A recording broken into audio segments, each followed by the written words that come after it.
Ganna 45 dura akka guyyaa irraa adoolessa 12 bara 1969 ture. Walaleessaa akkasumas gaazexeessaa raadiyoo Harar kan qophii afaan Oromoo Allasii Abubakar Musaa magaalaa Hararitti kan ajjeefame. Obbo Taammiraat Alamuu ganna 38f raadiyoo Hararitti ogeessi teeknikaa ta'uun hojjetaa turanii amma soorama ba'anii jiru.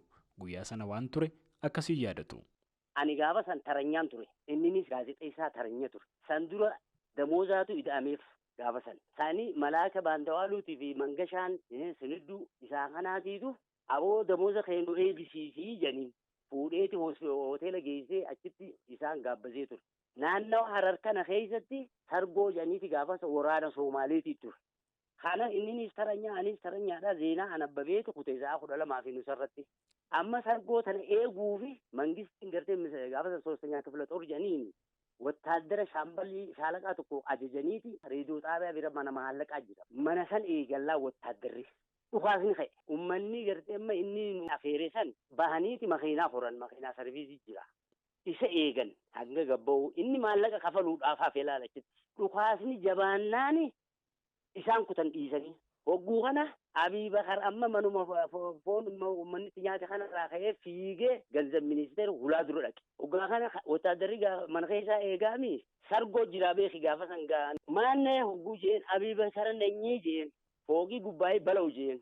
Hogguu kana itti gallakkise qawwee Abubakar dhabe. Hogguu gabbaane tamalas nuun jeen gubba jiraa beeki mana fooqii irra jiraa wattaadaritti azaajiin. Tamalas hoggaa nuun jee ol deebine gabuu jee. Seenne sambooda dhukaasni gaa magaalaa dhukka kaasega. Amma halkan za'a jaamuzaas afur irratti yeroo waraabessa kula nu garre. Dhaqeeti bakka inni itti kufatanii waraabessi isa fuudheeti wattaaddarri fooqii irra jiraami nuti gadi baanee irraa buusuu hin dandeenyu. Waraabessi achi isa kana fuudheeti bakka gartee galgala iraatatti nyaatan san ulaa san duraan akkasi gaggara galchee qabridaarii gaditti muka tokko jalatti nyaata. Ganama foon isaa walitti qabnee kaartoonaan warra isaatti sinnee zaaratti abaadir geessinee awwaalleen siin jagaayaa ilma kee. Kan akkasiin ajjeefamee awwaalamee hafe eegaa hundeeffamaa hawwisoo Afran Qalloo keessatti gahee guddaa taphate kan jedhamu Abubakar Musaati. Zamadkuun Misgaanaw waa'ee Abubakar nama iyyaafataa turedha. Hawwisoo Afran Qalloo isaan gargaaraa ture waan ta'eef isaan hundumtuu Afran Qalloo jaamman malee baandii jalqabaa Urjii Bakkalchaa. Urjii Bakkalchaa namoota sadii Ismaa'il Muhammad, Ali Shabbootii fi Abubakar Musaati. Walalooleen qabatanii bahan hundumtuu kan isaati. Wallistoonni hundumtuu walaloo isaatiin baha. Amma fakkeenyaaf sirboota Alii Gozaan 1970 wallisee guutumatti isaati. Exact daataa isaa akkana jettee kaayullee baattu walalooleen Alii Birraa umrii isaa keessatti wallise keessa irra jireessi kan taate inni niwukilasii baandii sanii. Kana malees jedha Zamadkuun Abubakar nama tiyaatira Oromoo jalqabaa barreesse waltajjii kan gaggeessuu fi hojii koomeediis nama jalqaba yeroo qophii baandii kana agarsiisaa turedha jechuun dubbata.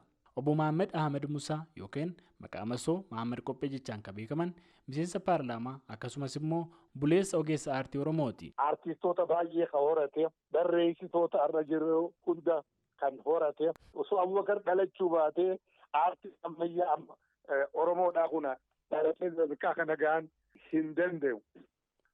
Abubakar Musaa Abdulhamid Ahmed boruudhaa mana isaa osoo teenyu bunaa fi shaayii sintuunni walaloo tokko barreessinaan jedhe ammumatti hin bira taa'e. Muuziqaan Alii Birraadhaa ishururuu yaa burtukaana yoo kajoo tokko wallifamaa hedduu jaalatamaadhaa gaafas ba'e. Wallee kana dhageeffadhu timee waa barreessinaan jedhe. Amma keetiin gaa ishururuu jibbee ceecee ifadhee if bareetiin jira harmarraa guddadhee waa takka dubbadhu usii ho'i harma kana kaniin jibbee awwayin daa'imaa. Ammallee ni iyyaa hin usun callisu bilisummaa malee harmi nam fayyisu afaan jisan bara 1969 beek.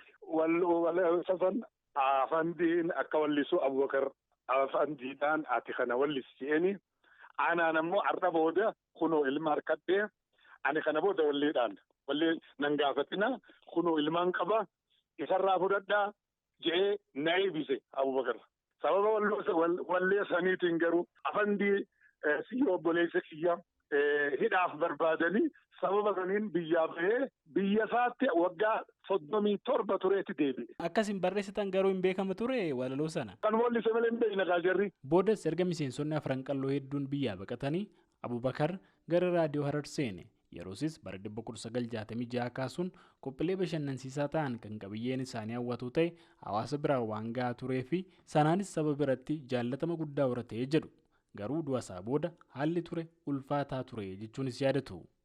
Wanni ajaa'ibaa inni harka mootummaatti ajjeefamee Shawaalul Mangistuu immoo harka warra mootummaan mormuu harka yaappaatti duutee gaazexeessota lamaatu dura du'ee Shawaalul baatii takka guutuu waa'ee siyaasaa dabarsine.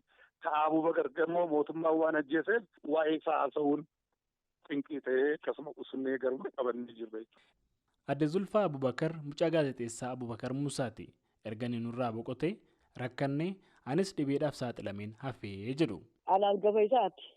Kalamadaa obboleessi kiyya haadha sakka abbaa tokko kibli 8 barataa beeraa inni duraa fuudhanii achi ajjeesan. Obboleessi takka tomaatichi takka irraa hin dhalee ibsituu jedhanii wal quban qabu. Erga inni du'e booda awwaala isaa kana dhaxxanii ilaaltanitti moo maaltu ture haalli ture mee waan yaadattu? Awwaala isaatis hiriyootuma isaatii fi namoota tokko warra beeku qawli qaqqabee sodumaan awwaale malee maaltu beeka? Maaliif akkas ta'e awwaalli isaa kunni? Maal seete? Lubbuu teenyaa bilkaan dhabnee jirra. Rakkoo jira biyya sanatti. Boriitus waayillaan Abubakar Musaatii fi namoonni kan magaalaa Hararitti du'a isaa waggaa 45ffaa ni yaadatu. Sagantaa yaadannoo Abubakar boruu kanas bulchiinsi Harargee ba'aa fi bulchiinsi naannawaa Harar waliin kan qindeessan ta'us beekamee jira. Gabaasa Sagalee Ameerikaaf Galmuu Daawit Finfinneerraa.